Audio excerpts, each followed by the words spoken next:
I now give the floor to the distinguished representative of Vietnam to introduce an address by the head of state.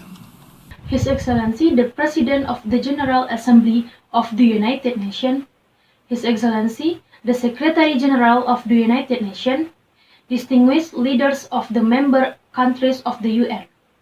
This year marks the 75th anniversary of the United Nations. Good evening, honorable ladies and gentlemen.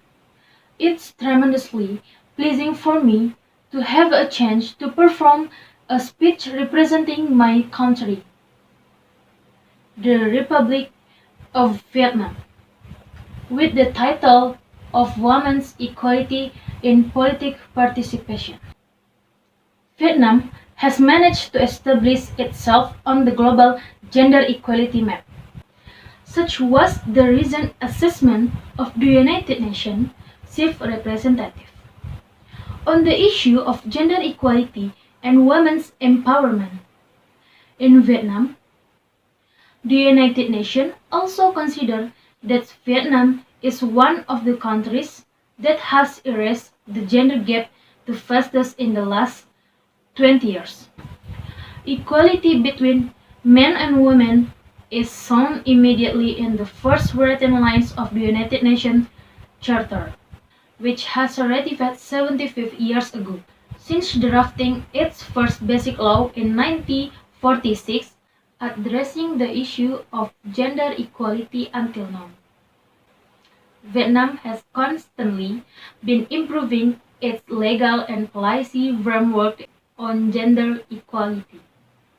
In Vietnam, efforts to promote gender equality and women's empowerment have always been a consistent and legitimate policy of the state.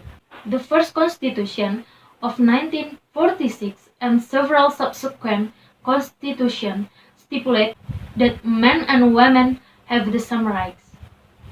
Over the past few decades, Vietnam has been one of the countries in the Asia-Pacific region that have made significant progress in promoting gender equality in many socio-economic areas. Vietnam's highest governing body, the DMN, now has 26.25% female members, a percentage that is considered relatively high compared to other countries in the region and the world.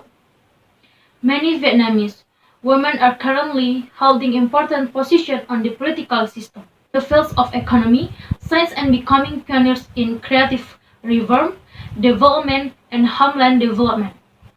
Vietnam is also one country that has signed many international texts on gender equality, women's rights, and women empowerment.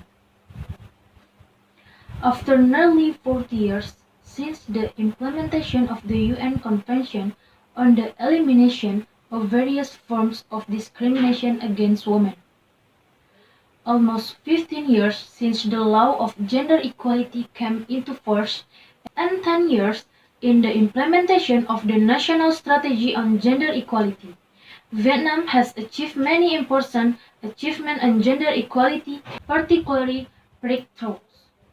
About understanding and action, Vietnam is considered one country that has erased the gender gap the fastest in the last 20 years. Not only that, Vietnam also provides an important voice in promoting global gender equality. Vietnam is facing many new challenges regarding gender equality due to the impact of the global economy and the strong development of the technological revolution 4.0, natural disaster, climate change, and demographic changes. These challenges call for concrete policies and action to sustainably maintain all the achievements that have been achieved while addressing current and future gender issues. Vietnam has called for more concerted efforts of all government ministries, agencies, organizations, social organizations, private sector, and UN agencies in pushing the process towards sustainable development by 2030 so that no one is left behind. Thank you, Mr. President, give me opportunity to speak. And I think that's all for me. God bless you all, and thank you for opportunity.